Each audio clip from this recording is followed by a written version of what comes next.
Hello, I'm Jack of NoTrades, and I will be casting this high MMR pub game for you as I slowly learn to cast. This one's a 9k average game. It has 5 pros. I believe they are, if I can find the scoreboard, Miracle, Crit, Gunnar, Nature, God, and the other two that I can't read and don't know the names of. On the dire side, we have an Ember Spirit mid, a Nature's Prophet and an Ursa safe lane, and a Mars Marana off lane. Meanwhile, for the Radiant side, we have a Pudge mid, a Pango Tiny off lane, and an Antimage Jakiro safe lane. Looks like there is a bit of aggression coming out of the Radiant side early, trying to secure those runes, getting in place before the dire safe lane can really arrive. Just everybody staying out of vision, with Nature's Prophet very much lagging behind for one reason or another. Meanwhile, at bottom, Ember has come to join the offlane for the rune fight. It looks like Pudge has decided to put down a late ward, and then we'll probably go to block the creeps rather than contest, while Ember will just be picking up that rune and then leaving. Little bit of harass exchanged, arrow neatly sidestepped by the Antimage, and it will be a 2-2 split, it looks like. Or, oh no, it looks like Prophet managed to deny one of the top bounty rune with Treants, so it will be a 2-1 split. Minor advantage for the dire side. Let's get the last hits up, forgot that. Little bit of harass onto the Natures, he's posturing forward. Obviously, since the creeps don't aggro, the first wave doesn't aggro until it reaches near the tower. It lets you stand there and harass, but doesn't quite work out in his favour to start with.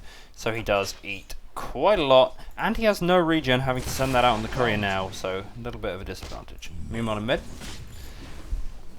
very even matchup so far. The Ember is sending out some regen. He knows he's going to need it against just the constant right click and rot of the Pudge. It will just force him to constantly need to have that regen going, because he'll always be taking chip damage. Pudge does have very good right click damage, especially at the start of the game, so it'll be quite hard for Ember to win the CS war against him. Flame Guard will be nice, we'll sort of zone the Pudge out. And it should be noted that the Pudge has not got any Flesh Heap yet, so Will is a little weak on the regen department. Letting Ember, definitely it means Flame Guard is certainly more effective at zoning him out. Meanwhile, down bottom, Antimage seems to be having a very free lane. Ooh, up top. They seem to have caught it. I managed to miss it because I'm not very good at observing it. But they managed to kill the Treant, and then did a lot of damage onto the Ursa. Wouldn't be surprised to see a quick play come out. Maybe a swashbuckle and a toss or an avalanche under the tower to try and burst down that Ursa, but no, Salve comes out. They won't have their clarities broken for that, and the lane will continue. It is very nice for them to get the early kill. It's very much making the Ursa's lane a lot harder than the Antimage's, who is getting quite nice free farm. Pull does go off, but it won't be too hard to contest it. Yep, getting most of the last hits. I think he's missed. Yeah, he has had a few denied on him. However, definitely the position one, getting the better end of the stick at the moment. Pull coming out. He is alone in the lane. So it's taking quite a lot of harass from the Marana, who has a Blightstone. But oh wow, he hits quite hard with that second point in the mana break. So I think if anyone it gets too split in this bottom lane, besides perhaps the Mars, they're almost certainly dead with the amount of damage. Nothing good happening to Radiant's middle tower. He going on. Spear in, arrow to follow up. Almost certainly a dead Jakiro. One more right. No, just about survives on 30 HP. Just barely. Just barely. That last right click from Mars not quite connecting before he got out of range. But it did form a double wave and put a lot of damage into the Jakiro, meaning he can't really lane at the moment. If he does, he'll probably just get speared and die. Also very low on mana. Everyone quite low on mana except for the Antimage. It's what you'd expect with an Anti-Mage lane. Mars is being left alone. Mirana rotating towards the mid to try and address this Pudge. He's having a very nice time. There is Chained Arrow, just doesn't connect. Nice hook from the Pudge to deny the regen, which is then immediately cancelled by the Slight. Certainly wasting a lot of Ember and Mirana's time with that rotation. Tiny does come in as well. Looks like he's still looking for a kill. May also get a D-ward while he's at it. And probably toss into the Pudge right now. There is a hook available. Doesn't decide to use it. Too many creeps. So neither rotation really comes to anything except for a D-ward. That ward was about to die anyway. Very, very even mid lane. I don't quite know who that favours. Probably whoever can then really push that advantage into the mid game and create more space on the map. So I think it's quite skill based. Certainly, it does look like the Pudge is going for Helm of the Dominator. Seems to be the flavour of the patch. Seen a lot of heroes doing this, and I'm curious to see how it'll work out on the Pudge. Maybe Pudge will finally not be awful. Ember's TP is denied by the Tiny, which is going to force him to run back to Fountain to regain his bottle charges and his mana, which is a very nice little play. Meanwhile, down bottom, a very casual lane. No, nothing is particularly happening. Clarity's getting a few clarity's getting denied, but everyone is farming. Ursa has recovered, managing to catch up with the Anti-Mage on CS even despite the pressure applied early on. Probably due, certainly partially due to the rotation of the Tiny towards the mid lane. He does have a small level advantage over the Pango, or at least an XP advantage. As I say that, the Pango gets a level. So if he hits his 6 first, it may allow him to pressure the Pango, but with Swashbuckle it's quite hard. Certainly it's not the strongest Ursa game in the world. Both Pango and Antimage are very hard to pin down, and are tanky enough to not die to Ursa during the Abyssal Blade, which will almost certainly be coming out later. But it does really put the fear into that Pango, puts him down to just one right click away from death. He's going to have to walk back to Fountain. Meanwhile, aggressive ward is out in mid for the Radiant. Probably looking to really set up kills onto that Ember Spirit, who, if left unchecked, will be very dangerous going into the mid game. Chains is probably one of the better setup tools the Dire have against the Anti-Mage, which can then be quite nicely used to set up Arrow or Spear, which is almost certainly going to be the best way that they have to really get locked down and kill the quite nimble and evasive hero that is the Antimage. Helm of the Dominator is completed on the Pudge, and he goes for the Centaur Warrener. I don't know if that was the only one he had, and he wasn't too picky, or out of my way.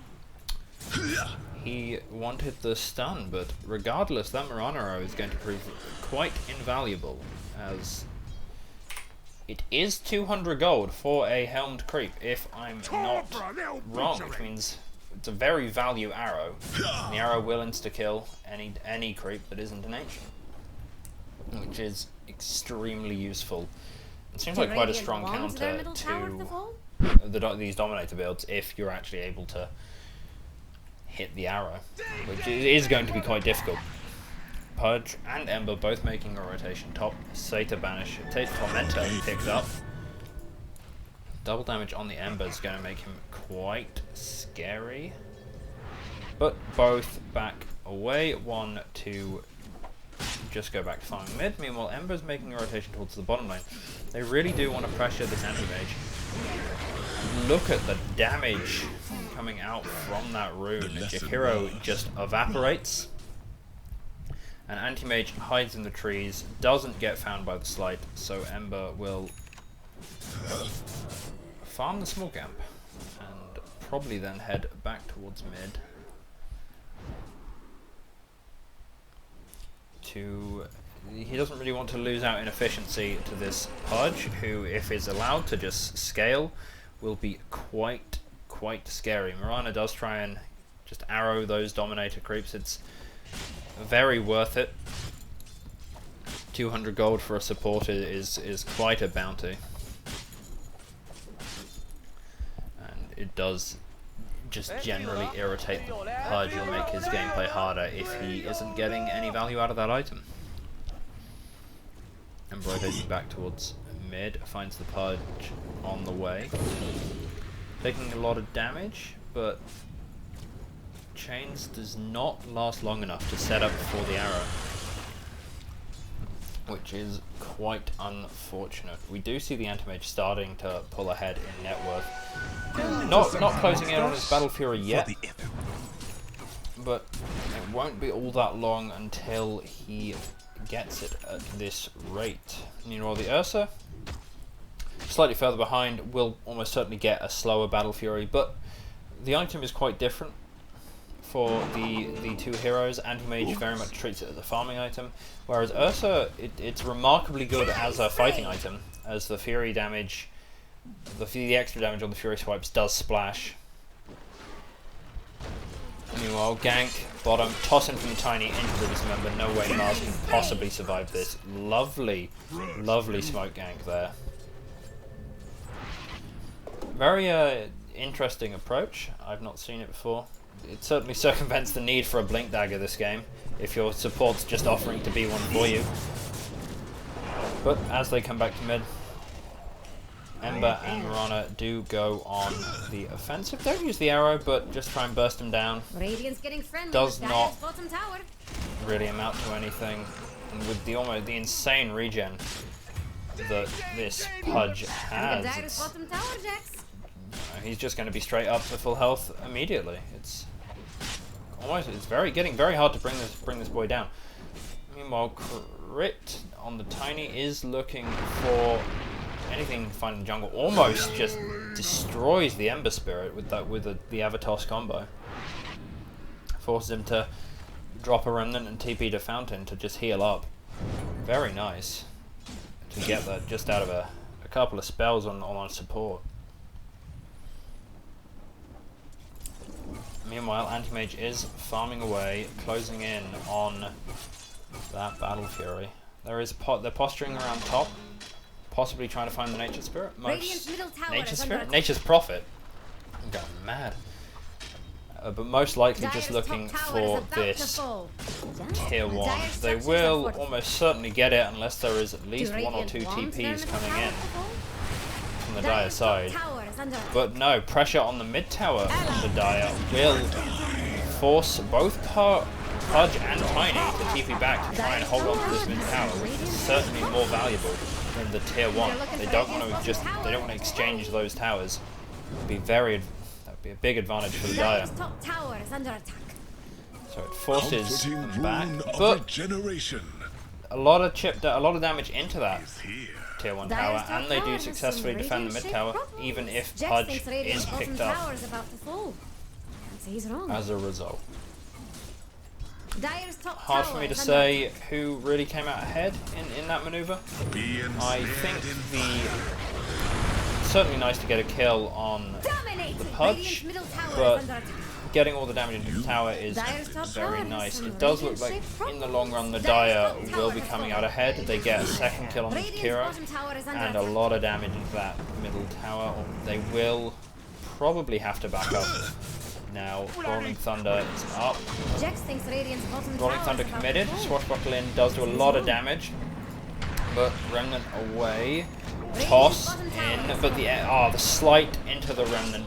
Beautiful to get away from the Dismember. And the Ursa comes in just in time. Another kill onto the Pudge. And they only lose the Marana. The Rolling Thunder is down, and the Antimage is not going to turn up to this fight. He has still not yet got his Battle Fury. And really does not want anything to do with this. So more pressure is going to come out of Dire. They really want this middle tower. They want to open up the jungle so that they can then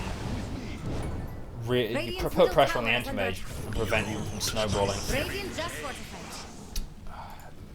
Very close kills on almost getting the Ursa with the tiny combo, not quite finishing it, and then almost finding the Chikiro afterwards, but the spear doesn't quite latch to the tree.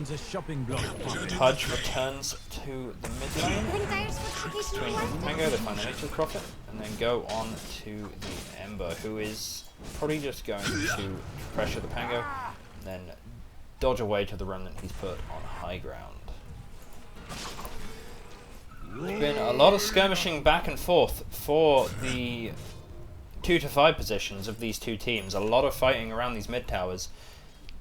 Very nearly acquiring it. I would not be surprised if this was denied soon. There's one more, alright push from the Dire, and they're going to have this tower down, and then they can start to occupy the jungle. And the deny does come out.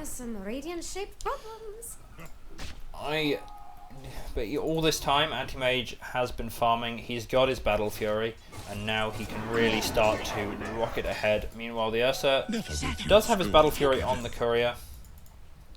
Last piece of it there. But it is a slower Battle Fury, partially because he did come in to help with that mid-fight. Was a useful rotation, and has eventually resulted in a tower, but even then, it's very hard to catch up to Antimage in terms of farming. But with the mid tower down, the Dire move into the Radiant jungle and just take control of this whole area of the map. You can see with their wards, they've really tried to posture and cut down the space that Radiant have to farm. They're even managing to farm all 3 lanes at the moment. Nice arrow from the Marana. Does stop the Dismember from the Pudge, but it looks like he might just get away. No Remnant to commit from the Ember. Sleight of Fist is finally in range, doesn't quite catch, but with a little bit of a right click and then a Remnant out, the Pudge will fall. Looks like quite a strong advantage for the Dire here, as they have very much constricted the space that the Radiant can farm to mostly just the triangle and the first part of the Dire jungle, sort of the low ground area. Obviously the high ground is very hard to take. You have this permanent vision of the outpost, and a TP spot's right by it, and you can't take the outpost anymore until you get a tier 2. They did get the safe lane tier 1 of the Dire during the kerfuffle, but it's certainly not worth as much as the mid tier 1, which opens up the entire jungle and to some extent the triangles. But Radiant are fighting back. They catch both supports and will almost certainly kill them both with a lovely Rolling Thunder coming out from the Pangos, just controlling them both. And so the triangle really, the Radiant triangle is not an area that the Dire can really mess with yet. And they do seem to have backed out to some extent of the Radiant jungle, despite having the aggressive vision and quite complete vision of the area without the supports, and with the other 2 cores farming quite far away. Ursa's too much at risk to just sit there alone, and can probably farm more efficiently just going around the triangle. and hopefully picking up away the waves in mid. Obviously, if he could farm completely unmolested in the Radiant jungle, it is the most efficient place for him to farm, as he has waves and jungle camps all in one area. It's very efficient. Radiant are scanning for enemies. But he walks towards the top. They find a nice pick off onto the Pango, facilitated by the Runner Arrow, and then they pick up the Aegis. Goes on to the Ember Spirit. Makes sense. He's certainly, of the 3 cores, he's the most fragile, and the most likely to be able to play very aggressively. And I just start to collapse and try and find whatever they can off the back of this Aegis. They can play very aggressively, and they just start hunting down the Radiant shaped problems all over their half of the map. It's very, very aggressive, but Antimage is managing to farm in the Dire jungle. This is one of the problems with, you know, trying to control the other side of the map. Obviously, you really do want to constrict the farming space, but there's only 5 people. Very nice. Rolling Thunder bounces the Ursa into the Dismemberment Pudge, finishes him off with that. But so much damage is coming out of this Ember Spirit. Doesn't find any more. They do get the Mars as well, but 3 fall in response. Not a bad fight for either side. I think both are okay with this. Radiant are definitely coming out ahead as the Antimage rotates out of the jungle and finds the Mirana, who was on quite low HP, trying to escape. Definitely a stronger fight for the Radiant, as while going pretty much even with them, they manage to make more space for the Antimage to farm. He really is starting to get a little out of control. But as I was saying, the Antimage is managing to farm the Dire jungle, in part because the Dire are playing so aggressively and trying to constrict the space and take away from the Radiant. Because they only have 5 people and the Antimage can easily kill the supports, the cores have to be the one sort of dominating the territory. And if you are spending all that time in the opponent's opposing jungle, as we see, once again they move into the opposing jungle trying to push the Antimage away from the farm, but there's a lot of space on the Dire side of the map that isn't being used, and if you're playing so aggressively, if all of your cores are playing aggressively, no one's going to really be in your side of the map that can defend it. And your vision will be placed aggressively. As we can see, we have wards outside the pit. We did have wards in the opposing jungle around this area. So there's no vision in the Dire jungle to scout out the Antimage and where he's farming. They probably have a good idea that he's there, but without knowing, it's very hard to sort of smoke gank into your own jungle without knowing where the opposing core is. It might just be a complete waste of time. So it's in this way that the Antimage can still farm, even if the Dire definitely hold quite a strong advantage in this game, both in terms of objectives and otherwise. As you can see, the Nature's Prophet was sitting up here, and he just cannot fight the Antimage. Nothing in his skill set really allows him to. With the Halberd, he might be able to get a TP off or run away when it's completed, but as things stand, the Dire really need a core. Obviously though, despite Radiant being able to farm the Dire jungle, they can't actually take objectives because they're weaker. So this is the main advantage. The Dire are able to make moves and then take towers and objectives off the back of it. Meanwhile, as you saw up top, despite the Pango and the Antimage finding a kill and conditioning the wave so that it approaches the objective, they can't actually commit to taking it, because it's very easy for the Dire side to just TP in with their outpost and their tower.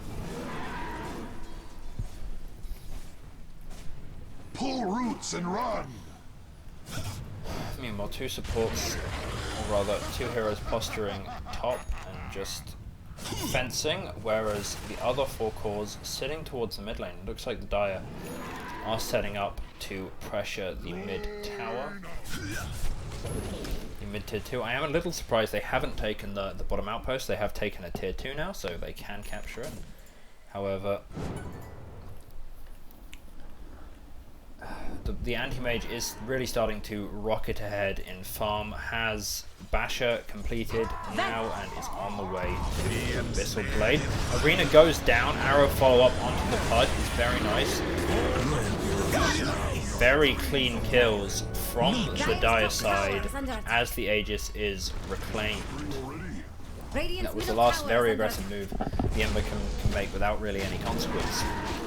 But they are going to find the mid and the offlaner and get a tower out of it. Very nice initiation from Mars and follow-up arrow. And so much damage is coming out of this Ember. Nice itemization as well. The Orchid is really quite useful against the Antimage, as Blink is a large part of his ability to escape. And this, they're just snowballing forward. The Ursa doesn't quite have Abyssal Blade completed, but is almost there. Has a Yasha as well, probably just for farming speed. Excuse me.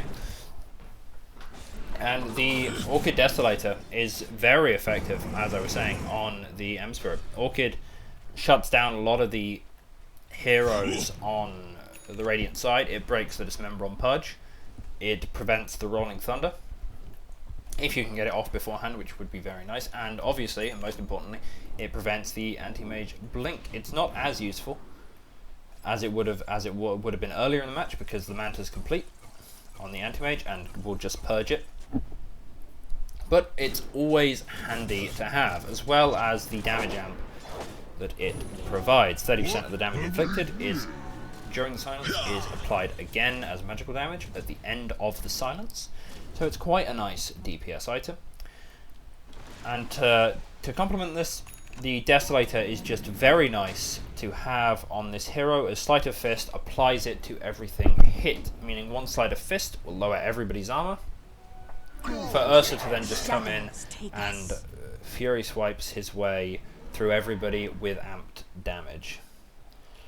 Meanwhile, we do see the Tiny has had his Blink Dagger completed for a while and is just cutting waves to try and prevent the Radiant pressure. Obviously mid will always be being pressured now, so the Dire turn their sights elsewhere.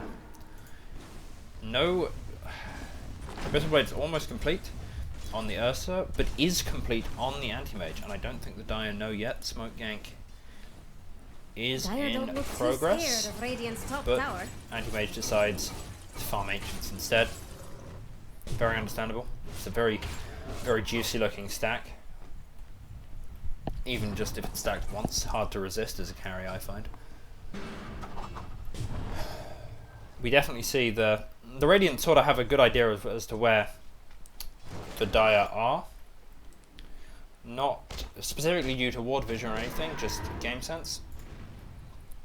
And Roshan will be coming up in a few minutes. And that is what the Dire really want. They take Roche very easily. They have minus armor and they have Ursa. And then they can turn that into a team fight. They have big initiations and they have a very nice, not quite initiation tool, but a positioning tool in the form of the Marana. A lot of sentries down from the Radiant to catch it out, but it's still very useful to catch them off by surprise just in case. Abyssal's now finished up on the Ursa. And a fight gets taken. Ursa catches the Pudge, but the Pudge gets away thanks to the Rolling Thunder. Dismember on to the Mars pretty much makes the arena worthless as the Antimage tears apart the Ember Spirit into the backlines. Pudge will go down, but Antimage is just tearing into the rest of this team. Can Ursa 1v5? I don't think so. The disarm comes out from the Pango and used up. Frozen by the Jakiro, and then the Antimage will just clean up that whole fight. Having hit the Abyssal Blade Power Spike, he really is a terrifying hero. Pango might just see Roche respawn, at which point, and there they see it. But the Dire know. no buybacks can really be used for this, and it'll be quite a quick rush with the damage and the farm of the Antimage. This is going to be a very big Aegis. It's hard enough to kill this Antimage once with all his defensive tools. Killing him twice within a fight is going to be very difficult with all of the teamfight disruption of the Radiant side. Though, looks like they went for the steal, but did not get the timing quite right. Marana just dies to her folly. Ember does look to steal the Aegis, but doesn't quite get it, and will die for his greed. It was really the only option of the dire side to try and interrupt this rush, but it seemed just a bit sloppy. Seemed just a bit too sloppy in execution to actually pull it off. Very close, but quick fingers on the Antimage picks up the Aegis and the cheese. And now this is quite a beast the Dire have to slay. Is Dire 3 going to items let that middle tower complete full? with an Aegis. Dire's middle tower is under attack. With the teamfight disruption that the Radiant have, rather, the Dismember, the Dire's Ice middle Path, tower and doesn't the last long. Macropire, and the Rolling Thunder. Very, very hard to really get a clean setup of the fight. Quick initiation, Abyssal Blade by the Ursa does deal half the Antimage's health. They do pin him to the arena wall. Ursa tries to get out and recommit with the Rage. Doesn't get it. Forces out the Rolling Thunder. But nothing comes of it. Almost a very clean disengage from the Radiant, but they do find the support at the end. Antimage comes back in, gets helmeted up, Abyssal Blade goes out onto the Ember Spirit, nothing comes of it thanks to the disarm. Now that Abyssal Blade will be up in the Ursa in a few seconds, will he use it on the Pudge? I doubt it. Sleight of Fist will finish off the Pudge, and Antimage is getting away. The Aegis has not yet been broken. Tiny will certainly go down here. And the Radiant just getting a little too aggressive. Don't think they're a bit stronger than they are, trying to push the high ground with all 5 alive on Dire. Mars hunting down the Pango, but it's quite unlikely anything will come of that. Swashbuckler is quite a wonderful escape tool, as it allows you to really just jump over terrain and get into areas that aren't possible to pathfind to. And for the attempt, Mars will be found by the Antimage. Pango goes down quickly to Ursa and Ember Spirit, but Antimage just gets away with murder. There is no catching this man. And he already has the butterfly finished up. No MKB on the And over here, no MKB yet on the Dire side. They are looking for Bloodthorn and an MKB at the moment on the Ursa, and Bloodthorn on the Ember and MKB on the Ursa. MKB is almost finished up, but not yet. Will not be easy to kill the Antimage. He claims yet another victim. Just jumps out of the trees. And murders the Ember Spirit. That Abyssal Blade being put to good use. Telling the Dire one simple fact: if you are alone, I will find you and I will kill you. It's very dangerous for the Dire to not fight as 5, but if they are as 5, the general team fight that they have is very strong. However, with the Ember Spirit dead, they're lacking a lot of the damage. They might need Abyssal forward from the Antimage. Nice spear, pins him back and gets the Marana to safety, but doesn't leave, doesn't think it's necessary. And a blink Abyssal forward will find the Marana. Almost thought they'd get the return kill onto the Antimage, or at least break the Aegis, but no, does get away again. Tiny goes down, but this Antimage will not die. Still has Aegis, still has cheese. This Antimage is playing pretty much flawlessly and just refuses to be caught, despite any of the control, despite the large amount of control on the Dire side, with the Ember dead, there's no easy way to set up for the more skill shot based disable the rest of the team. The Orchid and the Chains are really the best option they have, as Arrow and Spear are too easy for someone like an Antimage to dodge. And the Ursa Abyssal is obviously the other way they have to set up, and it would be very effective, but it's not. It's quite a short range ability, and it's easily kited by Blink. Aegis reclaimed as the Dire smoke into the Roche pit. The Radiant seem to have a good idea there, all 5 sitting high ground in the triangle, the most easily defensible place outside of the base. As the Dire start to wrap around with the smoke gang, trying to pincer in and get onto the backline first, and they do. Quick pistol forward, does find the Chikiro, but it just doesn't matter. Antimage is too strong. Gets the stun onto the Ember Spirit and just deletes him, while a hook grabs the Ursa and Dismember just takes him out of the fight. They have no damage on this Dire side, as Antimage just tears into them. They cannot avoid this Antimage, they cannot catch this Antimage, and their own damage is just getting controlled or instantly killed in return. One less dark conspiracy.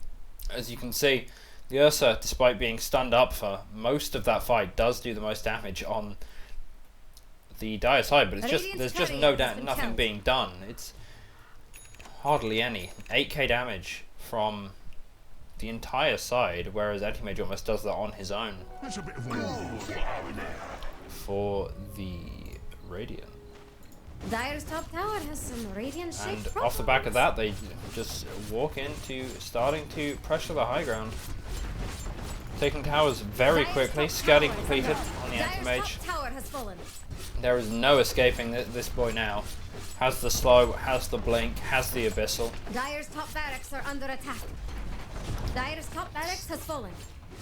Very much the epitome of the old phrase, float like a butterfly, sting like a bee, but this is one angry bee. Nice dodging the arrow, but uses the matter, meaning the Orchid can go off, but the Antimage just doesn't care. He'll tank the damage all day. He's too tough. Perfect. There's no way they can kill him. Certainly, the only one who can kill him is the Ursa with his MKB. But Dire's bottom tower is under attack. every fight, this Ursa gets controlled up and cannot lay into the other team. Oh, and there It's goes Dire's really bottom well tower. played by the rest of the Radiant to stop the Ursa actually achieving anything in these games. In these fights, I am talking nonsense. And as you can see, he really he definitely needs this BKB, feels the need to not be controlled up. But it's not going to help that much against the Pudge Dismember, which pierces BKB. Still useful, don't get me wrong, and still certainly a necessary item. But unfortunately it's not the perfect solution to crowd control that it would be with playing against a different lineup. Would probably like to go Ags as well after this to be able to enrage and purge off the Dismember, but that is a lot of gold. I doubt we will get that far as the Radiant start to commit. They do commit onto an illusion, and that lets the Ursa come in, but once again he's getting controlled up, rolled in. Ember's almost instantly dead, but does manage to escape and get onto the backlines, but the roll is just so good, controls up the entire enemy team. Ursa falls, Ember jumps back in, dies, Antimage. Beautiful toss from Tiny to put him in range of the Mana Void. Put the Mars in range of the Mana Void, I mean. And it's just a very, very clean team wipe. From the Radiant, the Dire side just has nothing. Their damage is controlled. And it's just too dangerous for this Ember to step into the fight. The Ursa can't He is just being controlled, doesn't get any damage off in these fights. While the Antimage just lays in to anyone he can get near and just tears apart the opposing team. They were on the ropes for a while, but very, very nice victory for the Radiant. Well, lovely game. Brilliantly played by the Antimage. 16-0-8. Thank you for watching.